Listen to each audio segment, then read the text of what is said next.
नमस्कार, म डाक्टर सूचना। आज म यहाँहरूलाई फेस सिरम अनुहारमा प्रयोग गरिने सिरमको बारेमा केही कुराहरू जानकारी दिन गइरहेको छु।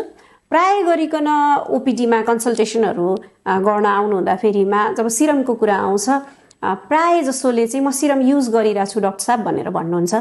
तर के सिरम हो हजुरले युज गरिराख्नु भएको भनेर सोद्धा फेरिमा कुन खालको सिरम हो उहाँहरूले भन्न सक्नुहुन्न।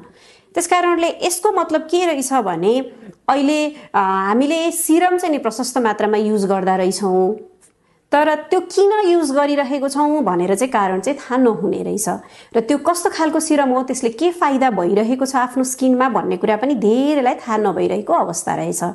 त्यसकारणले गर्दा अब मैले चाहिँ यहाँहरूलाई दुई चारवटा कुराहरू सिरम युज गर्नुभन्दा अगाडि जान्नै पर्ने कुराहरू के हुन् त भनेर प्रस्ट्याउन गइरहेको छु। पहिलो कुरा, एक नम्बर, पहिला आफ्नो तपाईले सिरम युज गर्नुभन्दा अगाडि छालाको प्रकार कस्तो हो त्यो जान्नु एकदमै जरुरी छ। जस्तै ऑयली खालको स्किन छ, तैलीय खालको अथवा ऑयली खालको स्किन छ भने यहाँहरुको स्किनलाई उपयुक्त हुने सिरमहरू salicylic acid serum, niacinamide serum हुन सक्छ। त्यस्तै गरिकन यदि सुक्खा खालको छाला छ भने ह्यालुरोनिक एसिड सिरम, भाइटामिन ई सिरम अथवा सी सिरम चाहिँ यहाँहरुको स्किनलाई उपयुक्त हुन सक्छ। दोस्रो नम्बरको कुरा, यहाँहरुले इन्ग्रेडिएन्ट अथवा त्यो भित्र कुन सिरम छ, सिरम भित्रको एक्चुअल कम्पोजिसन, एक्टिभ कम्पोजिसन के हो त त्यो कुरा जान्नु जरुरी छ।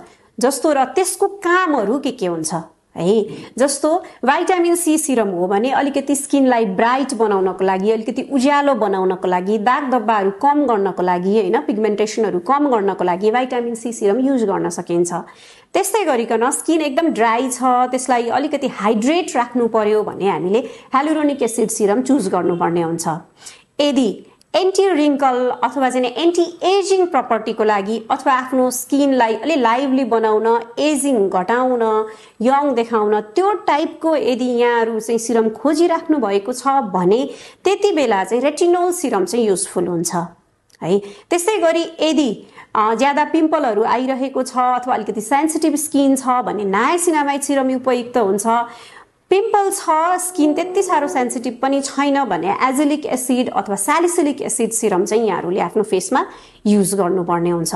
यसरी आफ्नो छालामा के समस्या हो, आफ्नो के चाहना हो त्यो अनुसारले यहाँहरुले सिरम चुज गर्नुपर्ने हुन्छ र सिरम भित्र भएको इन्ग्रेडिएन्ट, त्यसको एक्टिभ कम्पोजिसन के हो त्यो अनुसारले यहाँहरुले चुज गर्नुपर्ने हुन्छ।